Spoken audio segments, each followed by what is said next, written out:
আচ্ছা আপু, আপনারা কি কেক অর্ডার করলে আগেই অ্যাডভান্স নিয়ে নেন? আমি বলি, না আপু, আমরা অ্যাডভান্স নিব কেন? আমরা তো কাস্টমারের কথাতেই চলি। আপনি শুধু বলবেন আপু আমার একটা কেক লাগবে, আমরা সাথে সাথে না ঘুমিয়ে 5বার ডিজাইন চেঞ্জ করে এবং অনেকগুলা ক্রিম বানিয়ে সেগুলো দিয়ে কেক বানিয়ে হাতে নিয়ে দাঁড়িয়ে থাকবো। তারপর আপনি বলবেন আপু একটা সমস্যা হয়েছে, কেকটা আমার আর লাগবে না। আর আমরা তখন কেক হাতে নিয়ে বসে বসে কান্না করব। আরে আপু, আমরা অ্যাডভান্স নেই, কারণ বেকারি শপে তো আর ফ্রিতে বাটার, ডিম, চকলেট এবং বিভিন্ন যা যা লাগে সেগুলো আমাদেরকে ফ্রিতে দেয় না। এই যে fondant, board, topper, print, decoration এগুলো কিনতে গেলে দোকানদার তো আর বলবে না আপু টাকাটা আপনি পরে দিয়েন।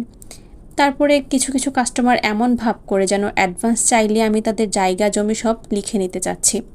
বিশ্বাস করেন, অ্যাডভান্স না নিয়ে যদি কেক বানাই, এমন অবস্থা হবে কেক আমি বানাবো আর ফ্যামিলির সবাই মিলে 3 দিন ধরে বসে বসে এই কেকগুলা খাবো। তাই প্লিজ অ্যাডভান্সের নাম শুনে ভয় পাবেন না, এটা শুধু আমাদের বেকারদের একটা সেফটির জন্য নেওয়া হয়। যাই হোক, ভিডিওতে একটা রেড ভেলভেট কেক দেখছেন, অর্ডার করতে চাইলে ইনবক্স করুন।